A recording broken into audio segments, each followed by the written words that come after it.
యేసు ఆమెకు ఎదురుగా నిలిచి మరియా అని పిలిచాడు. వెంటనే ఆమె యేసు స్వరం గుర్తించింది. అంత్యదినంలో ప్రభువు మనల్నందరినీ పేరు పెట్టి పిలుస్తాడు. మనం లేపబడతాము. యేసు నీ పేరు నా పేరు పిలిచినప్పుడు ఆయన స్వరం మనకు చిరపరిచితమే గదా, వెంటనే గుర్తిస్తాము.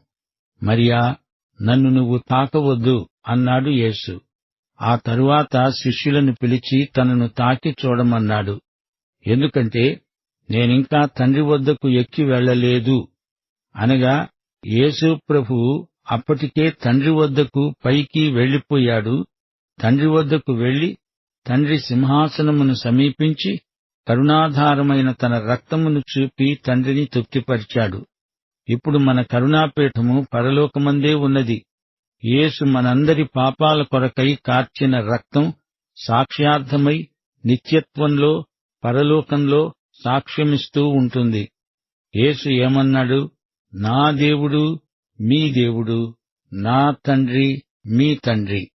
మనము క్రీస్తునందలి విశ్వాసము ద్వారా దేవుని కుమారులము కుమార్తెలము అవుతున్నాము. అయితే యేసుక్రీస్తు త్రిత్వములో రెండో వ్యక్తి. ఆయన ఎల్లప్పుడూ దేవుని కుమారుడే. నా తండ్రి నన్ను బట్టే మీ తండ్రి, నా దేవుడు నన్ను బట్టే మీ దేవుడు. 19వ వచనం నుండి ఆదివారము సాయంకాలము శిష్యులు యూదులకు భయపడి తాము కూడి ఉన్న ఇంటి తలుపులు మూసుకొని ఉండగా యేసు వచ్చి మధ్యను నిలిచి, మీకు సమాధానము కలుగునుగాక అన్నాడు. ఆయన అలా చెప్పి వారికి తన చేతులను ప్రక్కను చూపగా శిష్యులు ప్రభువును చూచి సంతోషించారు. అప్పుడు యేసు వారితో అన్నాడు, మీకు సమాధానము కలుగునుగాక. తండ్రి నన్ను పంపిన ప్రకారము నేను మిమ్ములను పంపుతున్నాను. ఆయన ఈ మాట చెప్పి వారి మీద ఊది అన్నాడు, పరిశుద్ధాత్మను పొందండి. మీరు ఎవరి పాపములు క్షమిస్తారో అవి వారికి క్షమించబడతాయి. ఎవరి పాపములు మీరు నిలిచి ఉండనిస్తారో అవి నిలిచి ఉంటాయి. శ్రోతలు వింటున్నారా? యేసు సిలువ వేయబడినప్పుడు వీరంతా పారిపోయారు. ఇప్పుడు రహస్యంగా ఈ గదిలో కూడుకున్నారు. తలుపులు మూసి ఉంచారు. అది రహస్య సమావేశం. దేవుడు మానవుణ్ణి కలిసినప్పుడు అతీత శక్తి సహజ శక్తిని తారసిల్లినప్పుడు శాంతి, భయపడకండి అంటే దేవుడు ధైర్యం గొలిపే మాటలు చెప్తున్నాడు. మీకు సమాధానము కలుగునుగాక. యేసుక్రీస్తు ద్వారా ఆయన యందలి విశ్వాసము ద్వారా నీతిమంతులైన వారికి దేవునితో సమాధానం. అదే సమాధానం వారికి కలగాలని యేసు వారిని దీవిస్తూ అన్నాడు, పరిశుద్ధాత్మను పొందండి. అప్పుడు పరిశుద్ధాత్మే మిమ్ములను పొందుతాడు.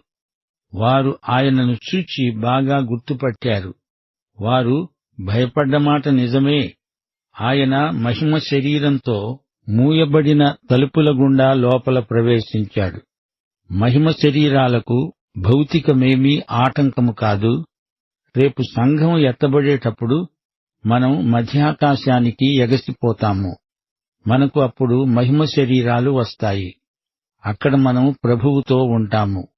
యేసుకు మహిమ శరీరం ఉంది. అయినా ఆయన చేతులు కాళ్లలో శిలువ మేకుల గాయాల గుర్తులు అలాగే ఉన్నాయి. ప్రక్కలో గాయాలున్నాయి. ఎందుకున్నాయి? అవి మన కొరకై ఆయన పొందిన గాయాలు. మనకైతే మన పాపాల గాయాలు మచ్చలు ఉండవు. అవి యేసే భరించాడు.